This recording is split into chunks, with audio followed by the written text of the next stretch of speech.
Hello everyone. इस video में हम ह्यूमन एक्सक्रीटरी सिस्टम के बारे में पढ़ेंगे। बेसिकली उस चैप्टर का थोड़ा बहुत इंट्रोडक्शन हम देखेंगे इस वीडियो में, बाकी चीजें आगे की वीडियोस में आएंगी।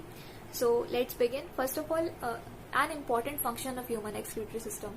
एक्सक्रीटरी सिस्टम का क्या काम है हमारी बॉडी में, हम क्यों उसको पढ़ रहे हैं, क्यों इम्पोर्टेंट है।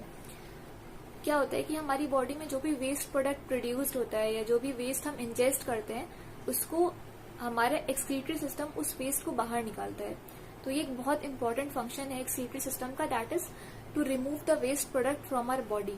ओके, नाउ अब हमारे एक्सक्रीटरी सिस्टम में क्या क्या चीजें इन्वॉल्व होती हैं, कौन कौन से ऑर्गन्स इन्वॉल्व होते हैं। हमारे एक्सक्रीटरी सिस्टम में 1 पेयर किडनीज होती हैं। ये रही किडनी, ये क्या है, किडनी है, ठीक है। कितनी, 2 किडनीज है, तो 1 पेयर किडनीज होती हैं। ओके, और क्या होते हैं, 2 यूरेटर्स होते हैं या 1 पेयर यूरेटर होता है। यूरेटर कहाँ है, ये यूरेटर है, ये जो ट्यूब जा रही है पूरी, ये क्या है, यूरेटर है।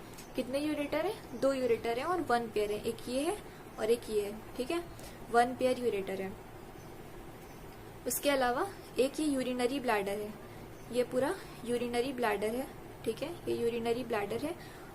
और नीचे ये यूरेथ्रा है, ठीक है। तो ये सारे पार्ट्स कॉन्स्टिट्यूट करते हैं हमारे एक्सक्रीटरी सिस्टम को। ये सब मिलकर वो वाला फंक्शन परफॉर्म करते हैं, that is to remove the waste product from our body. Do you know how important our kidneys are. ये हमारी किडनी कितना इंपॉर्टेंट रोल प्ले कर रही है कि अगर ये किडनीज कंप्लीटली फेल हो जाती हैं, ये काम करना बंद कर देती हैं, तो पता है क्या होगा, तो बॉडी में सारा वेस्ट क्या होने लगेगा, कलेक्ट होने लगेगा, बॉडी में वेस्ट अक्यूमुलेट होने लगेगा। ये किडनीज क्या कर रही थी, ये किडनीज हमारी बॉडी से वेस्ट को बाहर निकाल रही थी। जब ये फंक्शन नहीं करेंगी, जब ये पूरा सिस्टम वर्क नहीं करेगा, तो हमारी बॉडी में वो वेस्ट इकट्ठा होने लग जाएगा और उससे कुछ ही दिनों में पेशेंट की डेथ हो सकती है। उस वेस्ट के एक्यूमुलेट होने की वजह से जो फ्लूइड्स किडनी बाहर निकालती है वो बाहर नहीं निकल पाएगा, वो हमारी बॉडी में कलेक्ट होने लगेगा और कुछ ही दिन में पर्सन की डेथ हो सकती है। Now you know how important these kidneys are and we are going to study about them. Now next comes the location of kidneys. तो हमारे लिए ये इम्पोर्टेंट क्यों है कि किडनी की एग्जैक्ट लोकेशन क्या है, ताकि आप पेशेंट में उसको फील कर पाओ, ठीक है। आप जब ओपीडी में जाओगे, वार्ड में जाओगे, तो आप जब एग्जामिन करोगे तो आप ये चीजें भी देखोगे कि किडनी का साइज नॉर्मल है कि नहीं, ठीक है। तो वो सारी चीजों के लिए लोकेशन जानना जरूरी है। तो ये जो लोकेशन है ये हम वर्टिब्रा के, जो हमारा वर्टिब्रल कॉलम होता है, वर्टिब्राज होती हैं, उनके रिस्पेक्ट में देखते हैं कि किडनी कौन से लेवल पे लाई कर रही है। तो हमें पता है कि 12 थोरासिक वर्टिब्रा होती है हमारी बॉडी में और 5 लंबर वर्टिब्रा होती हैं। तो जो 12th वाली थोरासिक वर्टिब्रा होती है T12, 12 थोरासिक वर्टिब्रा और 3rd लंबर वर्टिब्रा, इन वर्टिब्रा के बीच में, इनके बीच में किडनीज जो है वो लाई करती हैं। मतलब जो किडनी का लेवल होता है ये इस वर्टिब्रा के रिस्पेक्ट में T12 और L3 के बीच में होता है, ठीक है। ये लाइन आपके एनसीईआरटी में दिया हुआ है, लेकिन मैंने ये डायग्राम ऐड कर दिया है ताकि आपको याद रखने में आसानी हो, ठीक है। तो किडनी का जो लेवल होता है वो T12 और L3 वर्टिब्रा के बीच में होता है। Okay, next comes the dimensions of kidneys. ये इंपॉर्टेंट क्यों है, क्योंकि कुछ डिजीजेस में किडनी का साइज बड़ा हो सकता है, कुछ डिजीजेस में किडनी का साइज छोटा हो सकता है। तो you should know the normal size of the kidney, ठीक है। तो ये जो डायग्राम में दिया हुआ है ये एवरेज दिया हुआ है, और जो आपकी एनसीईआरटी बुक में है वो पूरी रेंज दी हुई है, तो आपको ये रेंज याद रखनी है, ठीक है। लेंथ जो होती है वो 10 to 12 सेंटीमीटर होती है, ठीक है। 10 से स्टार्ट करो, 2 बढ़ा दो रेंज में, 10 to 12 सेंटीमीटर। विड्थ थोड़ी सी कम होती है, लेंथ की लेंथ है पूरी, ये ज्यादा होगी, ठीक है। ये विड्थ है, विड्थ उससे कम है, ठीक है।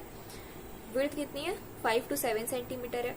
10 का आधा, लेंथ 10 से स्टार्ट हो रही थी, विड्थ 10 का आधा कर दो, 5 से स्टार्ट हो रही है, ठीक है। फिर उसमें 2 बढ़ा दो, ये पूरी रेंज हो गई 5 to 7। लेंथ 10 से 12 हो सकती है, एवरेज लोगे तो 11 आएगा। विड्थ 5 से 7 हो सकती है, एवरेज लोगे तो 6 आएगा। फिर थिकनेस, क्योंकि ये एक 2D फिगर है, 3D आप थिकनेस आपको जब आप फर्स्ट ईयर में जाओगे तो आप वहां पे देख पाओगे थिकनेस, आपको रियल किडनी से आपको पढ़ने का मौका मिलता है। तो वो तो मैंने फोटोज क्लिक नहीं करी है तो मैं आपको दिखा नहीं सकती हूँ, लेकिन आप देखना कहीं सर्च करके रियल किडनी, तो उसमें आप वो थिकनेस फील कर पाओगे, आप अपने हाथ में लेके किडनी को पढ़ पाओगे। तो जो थिकनेस होती है वो होती है 2 to 3 सेंटीमीटर और वेट 120 to 170 ग्राम। तो ये बेसिकली डेटा है। डेटा का आप ये कर सकते हो कि जितनी भी याद रखने वाली चीजें हैं उनको एक नोटबुक में, जितना भी डेटा है उनको एक नोटबुक में लिख के रख लो और एग्जाम के जस्ट पहले उसको रिवाइज करके चले जाना। जितने भी टेस्ट होते हैं उनसे जस्ट पहले डेटा को रिवाइज कर लो, ऐसे आपको याद रहेगा। और एग्जाम के जस्ट पहले एक बार रिवाइज कर लेना, उसको अलग से रटने की बैठ की जरूरत नहीं है। ठीक है, next is the structure of kidneys. अब हम किडनी के स्ट्रक्चर को पढ़ने वाले हैं। तो ये डायग्राम जो मैंने दिखाया हुआ है, इसमें ये आपको जो अंदर ये चीजें दिख रही हैं, ये आपको बाहर से नहीं दिखेगा किडनी में। तो ये मैंने किडनी को ऐसे, मतलब ये किडनी का कट सेक्शन है, उसको ऐसे काटा गया है पूरा। तो आपको अंदर का पार्ट ये दिख रहा है। जैसे मान लो आप आलू होता है, तो आलू में बाहर आपको उसका कवरिंग दिखता है, उसका छिलका दिखता है।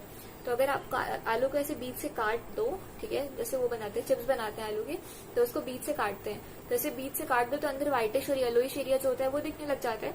उसी तरह ये अंदर वाला एरिया आपको इसमें दिख रहा है। ठीक है, तो किडनी को पहले जब हम ऐसे कट करके देखते हैं तो हमें दो पार्ट दिखते हैं।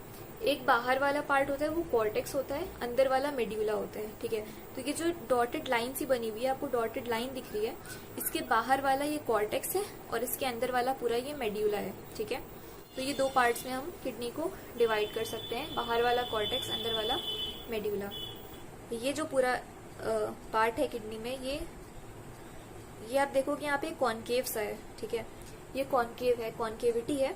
तो इस कॉन्केविटी से कई सारे स्ट्रक्चर्स अंदर जाते हैं। एक यूरेटर जाता है, एक रीनल वेन जाती है और एक रीनल आर्टरी। तो ये पूरा स्ट्रक्चर जहाँ से यूरेटर, रीनल वेन और रीनल आर्टरी एंटर करती है, उसको हाइलम कहते हैं। अब हम अपनी जर्नी स्टार्ट करते हैं। हम इमेजिन कर रहे हैं कि हम यूरेटर से अंदर जा रहे हैं किडनी के अंदर। तो हम यूरेटर से ट्रैवल कर रहे हैं, यूरेटर के अंदर हम चले गए, किसी तरीके से हम छोटे हो गए, उसके बाद हम यूरेटर से अंदर जाने लगे।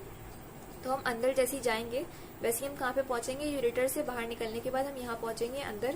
दैट इज, ये जो एरिया है दैट इज रीनल पेल्विस। ठीक है, रीनल पेल्विस, ये आप देख सकते हैं, ये रीनल पेल्विस है। ठीक है, फिर आप रीनल पेल्विस से और इधर गए हम, तो ये क्या मिली, एक और ब्रांच निकली, इसको बोलेंगे मेजर कैलिक्स। फिर इधर जाओ तो एक और ब्रांच ये निकली, that is, this is also major calyx. फिर मेजर कैलिक्स से फर्दर आप ऐसे जाओगे तो जो ब्रांचेस हैं दे आर माइनर कैलिक्स, और इनको मिला के कैलाइसिस बोलते हैं। कैलिक्स, जितने भी कैलिक्स हैं सबको मिला के कैलाइसिस बोलते हैं। ठीक है, तो ये कैलाइसिस है। फिर ये जो आपको हमने बताया था कि बाहर की तरफ ये कॉर्टेक्स होता है, ठीक है, और अंदर वाला जो है ये पूरा मेड्यूला है। ठीक है, तो मेड्यूला में ये आपको ऐसे पिरामिड शेप्ड स्ट्रक्चर्स दिखते हैं।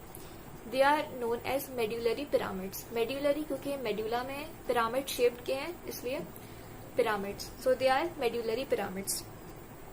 ओके, और ये जो कॉर्टेक्स है, ये कॉर्टेक्स थोड़ा सा इन मेड्यूलरी पिरामिड्स के बीच में एक्सटेंड करता है। ठीक है, तो ये कॉर्टेक्स का एक कॉलम, ये तो पूरा कॉर्टेक्स हो गया, उसका एक ये कॉलम ये मेड्यूलरी पिरामिड्स के बीच में एक्सटेंड कर रहा है। ये कॉर्टेक्स है, लेकिन ये वाला पार्ट मेड्यूलरी बीच में पिरामिड्स के बीच में एक्सटेंड कर रहा है। तो कॉर्टेक्स का वो वाला पार्ट जो कि मेड्यूलरी पिरामिड्स के बीच में एक्सटेंड कर, को रीनल कॉलम या कॉलम ऑफ बर्टिनी बोलते हैं। Okay, now what is the functional unit of kidney. जैसे हमारी बॉडी में, हमारी बॉडी के सारे फंक्शंस सेल के लेवल पे होते हैं, सेल के लेवल पे सारे काम हो रहे होते हैं हमारी पूरी बॉडी में। उसी तरह किडनी का जो फंक्शनल यूनिट होता है, जो सेल सारे फंक्शन परफॉर्म कर रहा होता है, उसको बोलते हैं नेफ्रॉन। तो functional unit of kidney is nephron. Okay, now एक किडनी में आपको पता है कितने नेफ्रॉन्स होते हैं? एक किडनी में 1 मिलियन नेफ्रॉन्स होते हैं। और आपको एक इंटरेस्टिंग बात पता है कि 40 साल की एज के बाद ये जो नेफ्रॉन्स होते हैं, जो फंक्शनिंग नेफ्रॉन्स होते हैं, वो हर 10 साल पे 10% नेफ्रॉन्स, फंक्शनिंग नेफ्रॉन्स कम होते जाते हैं। अब आप सोचो कि जो नेफ्रॉन्स है, जो फंक्शनिंग नेफ्रॉन्स थे, वो हर 40 की एज के बाद वो कम होते चले जा रहे हैं। तो क्या किडनीज खराब हो जाएंगी? क्या आपकी किडनीज नहीं फंक्शन कर पाएंगी प्रॉपर्ली? क्या वो प्रॉपर्ली वेस्ट नहीं रिमूव कर पाएंगे? क्या आपकी बॉडी में जो वेस्ट पहले अच्छे से रिमूव हो रहा था, क्या वो अब कब रिमूव हो पाएगा? क्योंकि जो फंक्शनिंग नेफ्रॉन्स है वो तो कम हुई जा रही है हर 10 साल पे। 40 की एज, सोचिए 40 की एज पे इंसान काफी यंग होता है, उसी एज से हर 10 साल पे 10% फंक्शनिंग नेफ्रॉन्स कम होती जाती है। बट हमारी किडनी के फंक्शन पे कोई असर नहीं पड़ता है। ऐसा कैसे? जो बची भी नेफ्रॉन्स होती हैं, जो नेफ्रॉन्स फंक्शन कर रही होती हैं, वो बहुत ब्यूटीफुली कुछ अपने अंदर कुछ अडेप्टिव चेंजेस लाती हैं, और वो जो है, वो जो लॉस हो रहा था फंक्शनिंग नेफ्रॉन्स के लॉस होने की वजह से, उनके ना फंक्शन करने की वजह से, तो उसके लॉस को कंपनसेट कर देती हैं अपने अंदर कुछ adaptive changes locker. How beautiful this is. So next we are going to continue in the next part. We will study about the structure of nephron. Thank you. Thanks for watching.